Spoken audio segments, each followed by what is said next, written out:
Good evening, students. Today I will continue with the discussion of the nuclear fission and nuclear fusion. Okay. So, first thing is that what is nuclear fission and fusion? Fission means that is the breakdown. Okay. Right? What do you mean by fission? Fission is nothing but called the breakdown. And breakdown in that sense, suppose you already heard about the binary fission in your life science. So binary, what do you mean by binary fission? When amoeba or the parent cell is being divided into two daughter cells, right? So fission means is for division, right? So by this term we can remember this fission means division. Okay. So what do you mean by nuclear fission? Nuclear fission is same thing when a heavy nucleus of any atom is being bombarded with an energetic neutron. It is being divided into two smaller nucleus, right? So this is the nuclear fission. Okay. And what is the opposite case of this nuclear fission? That is the nuclear fusion. Fusion means combined. In the song, in many musics you have heard the fusion. It is the fusion music. What do you mean by fusion music? It is the combinations of more than one music, right? So same thing is here. Nuclear fusion is mean that when two or more like nucleus is being combined to produce a larger or heavier nucleus, that is called the nuclear fusion. Okay. So now the thing is that I will explain the nuclear fission and nuclear fusion with an example. Okay. So in general, what do you mean by the nuclear fission? If I generally I define this as the heavy nucleus of radioactive atoms like uranium, plutonium or thorium. Uranium, plutonium, thorium, like this. When bombarded with low energy neutrons, which splits the nucleus into smaller nuclei. This process is called the nuclear fusion. So nuclear fission, right? So with the example, if I write the equation, suppose uranium is there. Uranium 23492 is there. It is being bombarded with a neutron, right? What it will produce? It will produce one beryllium atom, next one krypton, and 3 more neutron it will form. Okay? So for the beryllium it will be 56 and for krypton it will be 36, right? 36. And for krypton it will be 94 and it will be 139. Okay. If you add these two, 234 plus 1, it will be, what it will give? It will give 235. And 92 plus 0, it will also 92. Now add this 36 and 56. It will give you 92 and 139 plus 94 and here 3 neutron plus 3. What is the result? Result will be also 235. So look, here also energy conservation or mass conservation, what do you tell? Whatever you can tell, it is also being conserved. Okay. So this is the, when you are asking for write what do you mean by nuclear fission or define nuclear fission, please write this equation. One example is required. Okay. And here what is the main thing? Here a lot of energy is being produced. Okay. Now the thing is that this nuclear fission is called the chain reaction. Why it is called so? Now basically look, when there is the uranium nucleus, when it is being bombarded with this neutron, then what will producing? Then the smaller two nucleus is producing and again 3 neutron is there. 3 neutrons are being produced. Again these 3 neutron further used for the bombardment of any other nucleus, any other heavy nucleus. So for further progression of this nuclear fission reaction, we does not require any external neutron for this bombardment part, right? What product is there, whatever the product is, that is the neutron, it is being used as the next bombard neutron, right? Therefore, afterwards again, further, if it is the second breakdown occurs, then there is again neutron will produce, that neutron will again use for the next bombardment part, okay, or next nuclear fission part. So that's why this is called, and it is going on, so therefore it is called the chain reaction, okay. And here the thing is that for the nuclear fission, the amount of energy is more, and for starting this nuclear fission, less amount of energy is required. Okay, clear? Hopefully it is clear to all. Next is the nuclear fusion. What is nuclear fusion? Already I have said that nuclear fusion is nothing but the combine of two or more nucleus, right? So here suppose one hydrogen, it is deuterium, right? And another deuterium is there. When combined with each other, it will produce helium, and again one neutron is produced, and also energy. Energy is being produced. Now, what is the difference between this nuclear fission and nuclear fusion? For the nuclear fusion part, look, two lower light nucleus are being used, and they are combined with each other to produce this helium. So here, more energy is required for the nuclear fusion compared to the nuclear fission part, okay? And the thing is that for this nuclear fusion part, and as more energy is required, it also produces more energy than the nuclear fission as well, okay? So, and it does not have any relation with that chain reaction, okay? So, the thing is that what is the basic difference between nuclear fission and nuclear fusion? So, come to this conclusion. So, nuclear fission in the when one heavy nucleus is being bombarded with the neutron, it splits into two lighter nucleus. This is nuclear fission.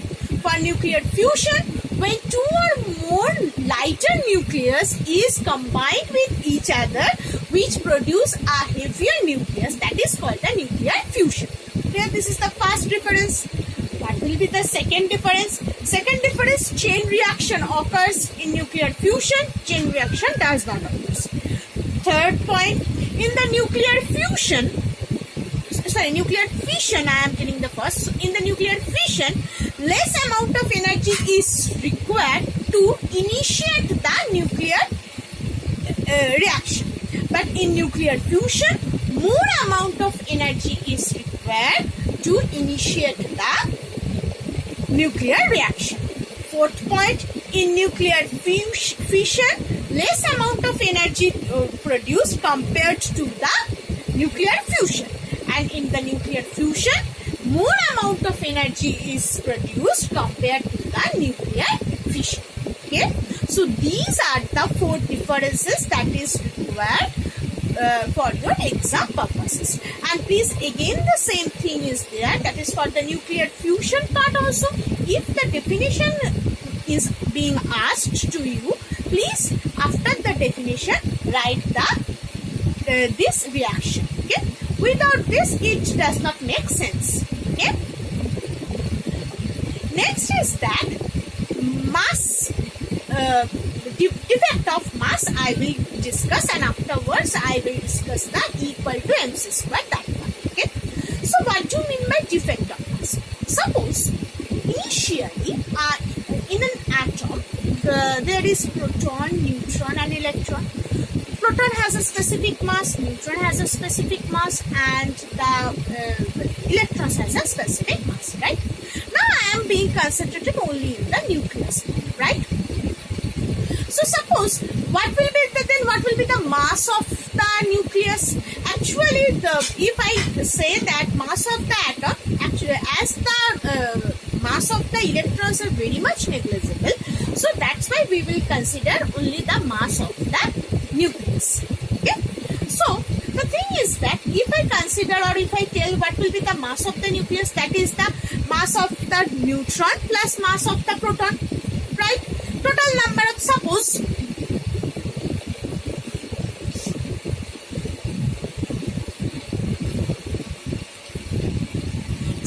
if there are p number of protons and each proton has the mass mp and n number of neutrons, each has the mass mn, if I multiply and plus these two terms, add these two terms, we will get the total mass of the nucleus, right? Yeah. But the thing is that we mathematically we are calculating this, okay? But for the experimentally what we are getting whatever the total value of these two additions. Suppose this is the total addition is suppose m. Suppose m. Total addition. So whatever the m is, we are getting less amount of mass compared to this m. Experimentally. It is the mathematical derivation. But we are getting a less amount of mass if we do the experiments. So when these error of mass are getting off or going up, suppose experimentally we are getting ME and mathematically by the calculation we are getting MC. So there is a difference in between this. This is less and this is greater. So the error in the mass, it will be MC minus ME. So whatever the error is this error is called the mass defect. Now the question is where this error is going on, why we are getting this error. The basic thing is that this amount of mass, whatever the error is being occurred or whatever the mass defect is there for a nucleus, basically that mass is being converted into energy. Okay?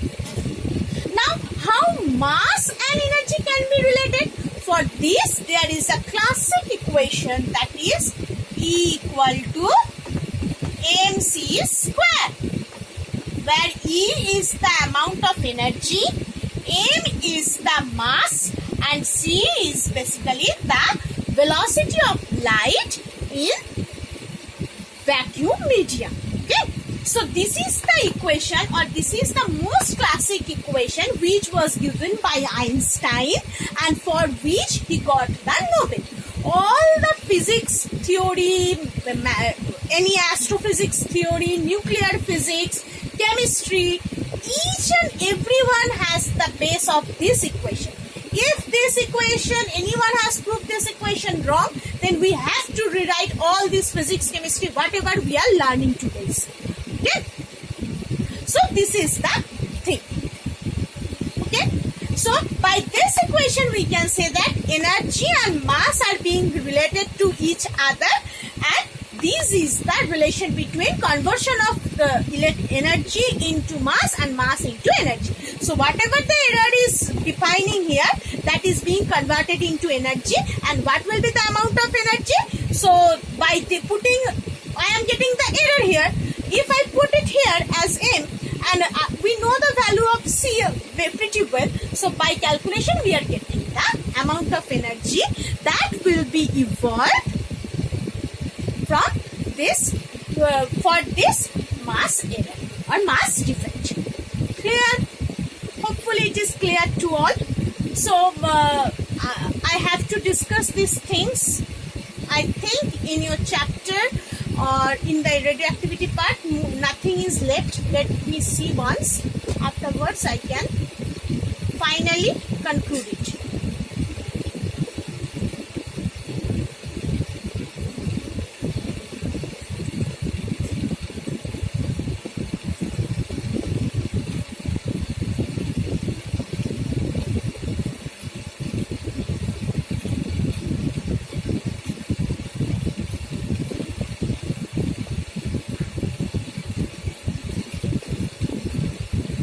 Okay, one thing is there, that is the background radiation. What is background radiation? The background radiation are the radioactive radiation to which we all are exposed, even in the absence of an actual radioactive source. What is the sources? So suppose there is no source of any radioactivity, but still we are being exposed by this radiation. So what is the sources of this type of radiations? First is that internal source, such as the radioactive substance such as potassium, carbon-14, radium present inside our body. And the external sources, that is cosmic ray, natural occurring radioactive elements such as radon 222, solar radiation. These are the sources. So it is not possible for us to keep safe or keep away ourselves from this background radiations. Okay. So I think this is the end of this chapter. In the next video, I will start to solve the exercise. Okay. Thank you. And please write all these notes, all the radioactivity notes in the physics book. Okay. Please don't forget that. Thank you again.